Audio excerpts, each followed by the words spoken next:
찐단테의 이름을 빼앗고 그를 정신병원에 넣어버렸던 주단테였는데요. 이번엔 반대로 자신의 진짜 이름을 되찾고 진정 있어야 할 곳으로 돌아온 둘리를 볼 수 있었습니다. 둘리에게 가장 어울리는 곳이 정신병원이 아닐까 싶은데요. 또 하나의 재밌는 상황이 펼쳐졌죠. gat혀있던 주석경을 찾았던 주단테 장면과 반대되는 상황으로 gat혀있는 주단테 앞에 나타난 주석경. 찐단테에게 한 짓과 석경이에게 한 짓을 그대로 돌려받으며 사이다 전개로 마치 마지막 회 같아 보였던 10회 장면이었습니다. 그런데 머릿속이 복잡해 보였던, 밖으로는 절대 나올 것 같아 보이지 않았던 석경이가 어쩐 일로 주단테 앞에 모습을 보인 걸까요? 아마도 죄책감에 힘들어하던 석경이가 결국은 심수련을 찾은 듯해 보이죠. 주석경이 심수련을 찾았고 결국 주단테 앞에 모습을 보였다는 건 둘리에 대한 이들의 복수에 일조하게 된 석경이라 볼 수 있을 것 같은데요. 심수련과 함께할 석경의 모습을 볼 수 있을 것이라 생각하니 왜 이리 기쁜지 모르겠습니다. 11화 예고편에서는 기분이 어떠냐며 발길질까지 해대는 석경의 모습이 나오는데 너무 속 시원한 장면이었죠. 그렇긴 한데 또 왠지 좋지 않은 예감이 들기도 합니다. 주단테가 갇힌 곳이 정말 일본에 있는 정신병원이라 한다면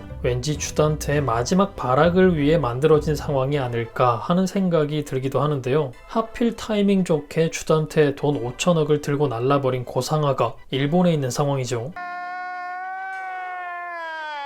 예고편에서는 결국 탈출에 성공하는 듯 보이는 둘리의 모습까지 볼 수 있었는데 마지막 발악을 할 둘리에게는 정말 이보다 좋은 상황은 없을 거라 생각됩니다. 또 한 번 일을 저지를 수 있게 모든 상황이 주단테를 돕는 것만 같아 보이는데요. 그곳에서 탈출하자마자 가까운 곳에 돈 5천억이 기다리고 있고 심수련을 협박할 수 있는 석경이마저 근처에 있는 상황이니 녀석이 굴려먹기 좋은 상황이 생길 듯해 보입니다. 아직 4회분이 더 남았기 때문에 10화 이후 모든 상황이 사이다 전개로 흘러가지는 않을 거라 예상하긴 했었고 주단테가 적어도 한 번의 발악은 할 것이라 예상하긴 했었는데 그 발악의 시작이 고상아에게서 돈을 다시 빼앗는 것과 석경이를 납치하는 일이 될 수도 있어 보입니다. 석경이가 또다시 위험해질 수 있다 생각하니 다시 머리가 복잡해지는데요. 석경이가 둘리에게 잡혔다면 심수련과 계획을 공유한 이후의 상황이니 자신 때문에 석경이가 위험해졌다, 더욱 힘들어할 심수련일 테고 진행 중이던 복수 계획에도 큰 위기로 작용되지 않을까 예상됩니다. 하지만 다른 전개로 이어질 가능성도 있습니다. 주단테가 갇혀있는 곳이 일본이 아니라 일본인 것처럼 꾸며놓은 한국일 수도 있다는 점인데요. 그렇게 된다면 탈출한다 해도 수배 중이기 때문에 돈을 찾아 일본으로 갈 수도 없고 보호를 받고 있을 석경이에게 쉽게 접근할 방법도 없겠죠.